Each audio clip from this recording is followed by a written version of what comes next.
High, welcome back to my another new video. আজকে আমি বাড়ি থেকে কলকাতাতে আসলাম। আজকে দুপুরের ট্রেনেই এসেছি। আমার বাবা স্টেশন পর্যন্ত দিয়ে গেছিলো, বাট সেই ক্লিপটা নেওয়া হয়নি, খুব ইমোশনাল হয়ে গেছিলাম। তো তারপরেই আমি 5:30 নাগাদ বিকেল করে ফ্ল্যাটে চলে এসেছি। আর আজকে 7টা থেকে আমার একটা ক্লাস ছিল, আর ওই ক্লাসটা শেষ হতে হতে অলমোস্ট 10টা বেজে গেছিলো রাত। দেন তারপর আমার তো রাতে কিছু খেতে হবে, এর জন্য কুমড়ো আলুর তরকারি আর রুটি করেছিলাম। কারণ এই তরকারিটা করতে কোনো ঝামেলা লাগে না। আর সকালবেলা না আমি বাড়ি থেকে আজকে ভাত খেয়েই এসেছিলাম, যেহেতু দুপুরের ট্রেন ধরেছি। তো এর জন্য ভাবলাম যে তাহলে রাতে রুটিই করি আর এই তরকারিটা করি। আর বাবা কেক দিয়েছিল, ওই কেকটাই আমি সন্ধেবেলা খেয়েছিলাম, যে কারণে ভাত খেতেও ইচ্ছে করছিল না। তারপর খাবারটা খেয়ে আমি সেই পরিষ্কার করছিলাম রান্নার জায়গাটা, আর বাসনগুলো মেজে নিলাম।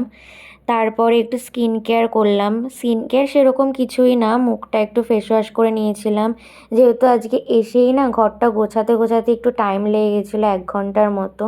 কারণ তাড়াহুড়ো করে বাড়ি যাওয়ার দিন, কলেজ করে তাড়াহুড়ো করেই বেরিয়ে গেছিলাম, যে কারণে গোছানোও হয়নি। তো ওর জন্য এসে একটু গোছালাম, তারপরে ক্লাসও ছিল, ওর জন্য মানে ফেস ওয়াশও করতে পারিনি বাড়িতে এসে, মানে ফ্ল্যাটে এসে আর কি। আফটার ফেস ওয়াশ আমি মুখে একটু ফেস প্যাক লাগিয়ে নিলাম আজকে, আর হেয়ার কেয়ারও করে নিলাম। আর রান্না করেছিলাম, যে জামাটা পরে সেটা পরে রাতে শুতে না বড্ড বিরক্ত লাগে, আর খুব একটা ঘুমও আসতে চায় না, যে কারণে আমি একটু জামাটাও চেঞ্জ করে নিয়েছিলাম। হেয়ার অয়েল দেওয়ার পর আমি একটু চুলটা ম্যাসাজ করে নিচ্ছিলাম। বাড়িতে থাকলে না এটা মা বা ঠাকুমাই করে দিত আমায়, আর আমার প্রচণ্ড তখন ঘুম পেত। নিজে করলে তো সেই ফিলিংসটা আসে না। তারপরে ফেস প্যাকটা রিমুভ করার পর আমি জাস্ট টোনার আর ময়শ্চারাইজার দিলাম। প্রতিদিনের মতো ঘুমাতে যাওয়ার আগে আমি একটু ডায়েরি লিখি, কারণ সারাদিন কী কী করলাম তা সেগুলোই লিখি।